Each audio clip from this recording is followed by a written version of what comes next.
Dieu ne règne pas. Il règne sur quoi dans ta vie? Tu donnes les déchets à Dieu. Tu donnes les morceaux à Dieu. Mais les choses précieuses, il y a combien de fois Dieu lutte avec toi? Mon frère, ma soeur. C'est ça le problème. Nous voulons amener le règne de Dieu. Nous ne pouvons pas amener le règne de Dieu. C'est la part de règne que Dieu a à nous que nous pouvons transporter au monde. Nous ne pouvons pas dire aux gens de se soumettre au règne de Dieu dans leur vie sexuelle. Si ma vie sexuelle n'est pas soumise à Dieu, Dieu refusera que mon message sur la vie sexuelle de quelqu'un soit changé. Parce que ma vie sexuelle n'est pas soumise à Dieu. Si mon argent n'est pas soumis à Dieu, Dieu refuse que je dise à quelqu'un de soumettre son argent à Dieu.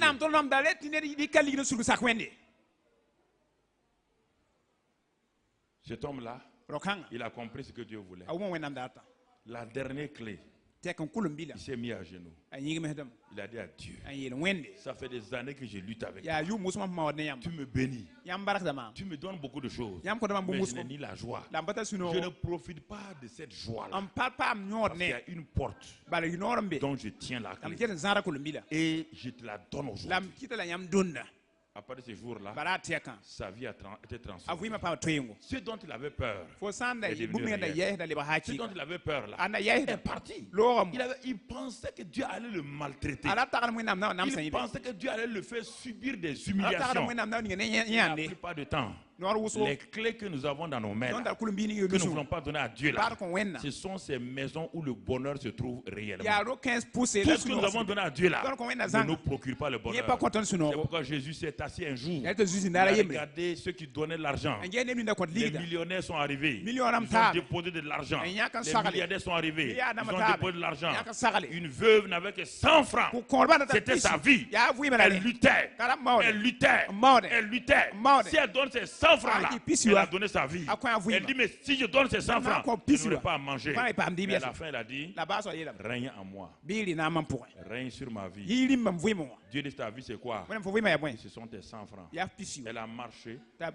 Toutes les caméras du ciel. Tous ceux qui ont donné, Dieu n'a pas regardé. Toutes les caméras du ciel. Tous les gens du ciel. Tout le ciel s'est levé. Tout le ciel s'est levé. Et Jésus reprenait le ciel. Sur la terre, Jésus reprenait le ciel avec ses disciples. Jésus s'est levé. Il a dit aux disciples, levez-vous. Quelque chose d'extraordinaire se passe dans le royaume des cieux. Ils ont regardé, ils ont dit, mais à quoi? Ils ont dit, mais vous ne pouvez pas comprendre. Cette femme-là vient de donner, c'est quoi? Sa vie à Dieu. Ils ont dit, ah bon? En faisant quoi? Elle a fait quoi? Mais Dieu, tu n'as pas vu lui, il a donné 100 000. Tu n'as pas vu, il a donné 100 000 sur combien? Il a donné 100 000 sur 4 milliards. Lui, il a donné 3 millions sur combien? Sur 100 milliards. Sa femme là, la femme là, c'est qu'elle a donné là, à la maison. Il n'y a plus à manger, il n'y a plus à boire. Elle n'a rien. Elle a donné sa vie. Ça veut dire qu'en donnant ça, elle est prête à mourir. Et c'est pourquoi le ciel est dans la joie. Les anges ont commencé à se réunir. Règne en moi.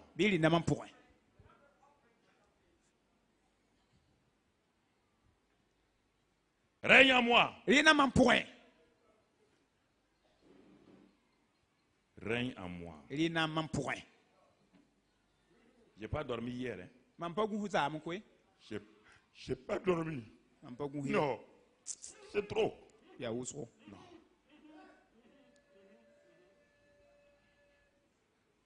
Arrêtez de crier. Arrête de crier. Est-ce que Dieu règne en nous?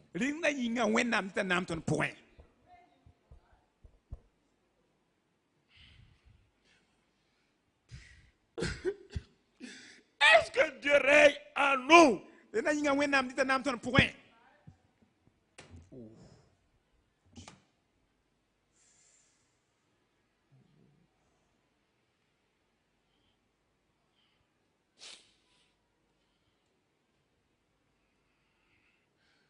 En quoi règne-t-il? Dans quel domaine Dieu règne-t-il?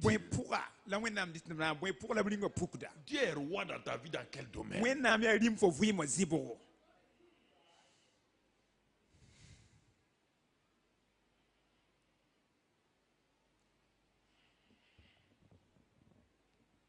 Lisons dans l'évangile de Luc. Luc 19. Luc 19.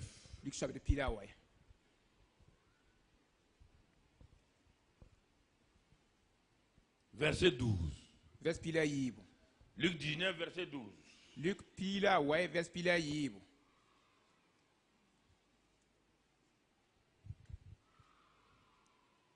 Jésus parlait à ses disciples. Parce que les gens étaient, verset 11 même. Les gens écoutaient ces choses. Et Jésus ajouta une parabole. Parce qu'il était près de Jérusalem. Et qu'on croyait qu'à l'instant le royaume de Dieu allait paraître. Tout le monde attendait la manifestation du règne de Dieu. Tout le monde était passionné en parlant du règne de Dieu. Tout le monde était agité parlant du règne de Dieu. Jésus s'arrête. Il parle à toute cette foule, à ses disciples. Pourquoi êtes-vous agité? Qu'est-ce que vous cherchez? Il dit donc, il va leur parler du royaume qu'ils n'ont jamais compris. Il dit, un homme de haute naissance, c'est-à-dire un prince, s'en alla dans un pays lointain pour se faire investir de l'autorité royale et revenir ensuite. Il appela 10 de ses serviteurs, leur donna 10 mines et leur dit, faites-les valoir jusqu'à ce que je revienne. Verset 14. Mais ses concitoyens le haïssaient. Et ils envoyèrent une ambassade après lui pour dire, nous ne voulons pas que cet homme règne sur nous. Nous ne voulons pas qu'il règne sur nous. Voici leur déclaration. Nous ne voulons pas. Nous n'avons aucun désir. Nous ne voulons pas qu'il soit le roi de notre vie. Il est roi. Et ils disent qu'ils s'attendent au royaume. Ils veulent le royaume. Il dit, le royaume va venir tout de suite. Tout le monde est prêt. Jésus dit, ah bon? Vous êtes prêt pour attendre quoi? Vous attendez quoi? Mais le royaume. Mais quel royaume? Si vous ne voulez pas que le prince la règne sur vous, comment vous allez voir le royaume? Si nous ne voulons pas que Jésus règne sur nous, comment pouvons-nous voir le royaume? Comment? Lisons un autre passage dans l'Ancien Testament maintenant. 1 Samuel 8. 1 Samuel chapitre 8. Pour voir encore et un autre exemple maintenant du peuple de Dieu, Israël. 1 Samuel chapitre 8. Verset 1 à 8. 1 Samuel 8. Verset 1 à 8. Oh Dieu, aide-nous ce matin. Voilà. Lorsque Samuel devint vieux, il établit ses fils juges sur Israël, etc., etc. Verset 3. Les filles de Samuel ne marchèrent point sur ses traces. Ils se livraient à la cupidité et recevaient des présents et violaient la justice.